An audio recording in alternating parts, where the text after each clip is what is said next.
Assalamualaikum warahmatullahi wabarakatuh, selamat datang kembali ke channel Kisaran Story. Kali ini Mimin akan membagikan sebuah kisah sahabat Nabi yang kaya raya, namun ia memiliki keinginan untuk menjadi orang miskin.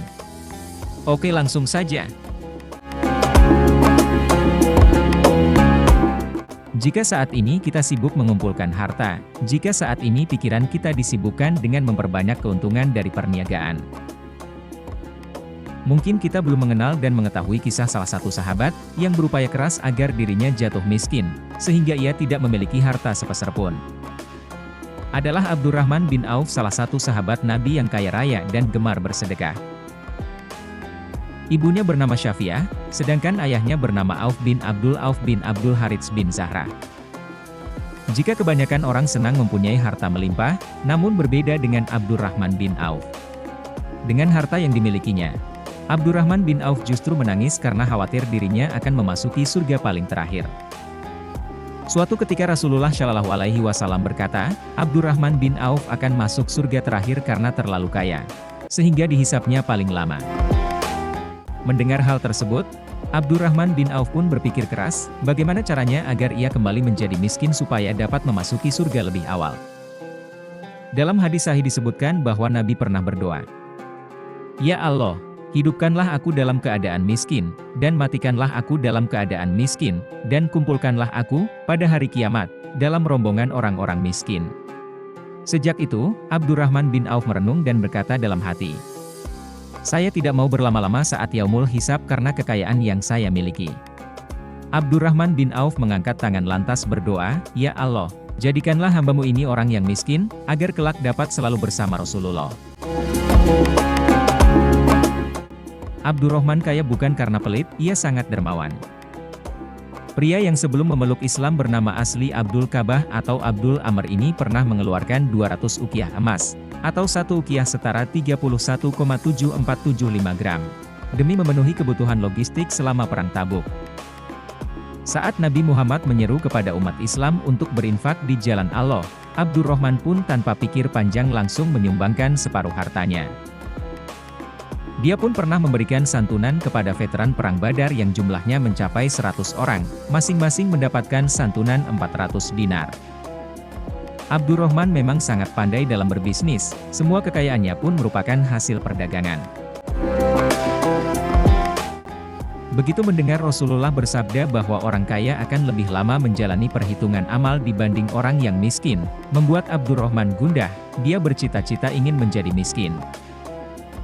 Tapi ia cemas karena harta kekayaannya justru semakin berlipat ganda, ia sering berjalan mondar-mandir karena gamang dan gusar. "Bagaimana caranya agar harta benda yang saya miliki habis dan tidak tersisa?" tanyanya dalam hati. Sesudah Perang Tabuk, tumbuhan kurma siap panen yang ditinggalkan para sahabat menjadi busuk dan harganya anjlok. Kabar ini menyebar ke seantero kota Madinah dan sampai ke telinga Abdurrahman bin Auf. Hartanya pun ludes tanpa sisa, ia miskin dan hanya punya tumpukan kurma busuk.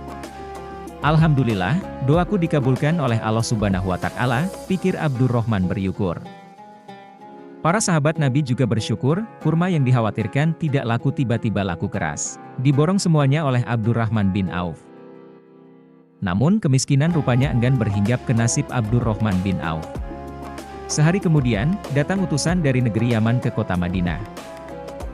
Mereka menyampaikan berita tentang berjangkitnya wabah penyakit. Menurut dokter, wabah aneh tersebut akan cepat sembuh jika diobati dengan buah kurma busuk.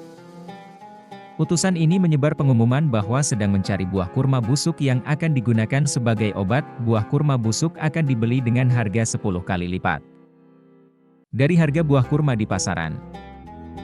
Warga penduduk kota Madinah yang membaca edaran pengumuman, memberitahu utusan agar lekas pergi ke rumah Abdurrahman bin Auf. "Di sanalah tempatnya buah kurma yang busuk," kata seorang warga. Tanpa pikir panjang, utusan raja tersebut mendatangi rumah Abdurrahman bin Auf. Mereka membeli semua kurma busuk miliknya dengan harga 10 kali lipat dari harga kurma biasa. Abdurrahman bin Auf semakin kaya raya. Jumlah kekayaannya belum ada yang menandingi. Karena, kurma yang seharusnya tidak laku malah terjual dengan nominal harga yang fantastis.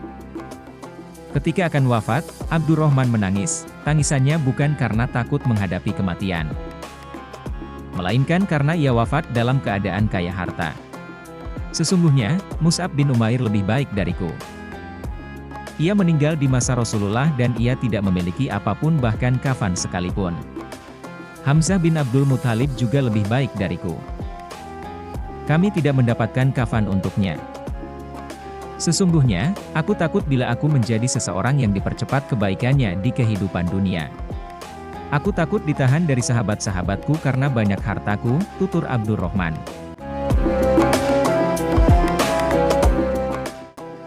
Itulah sepenggal kisah dari Abdurrahman bin Auf. Dari kisah tersebut bahwasanya takdir seseorang di dunia ini sudah ada ketetapannya.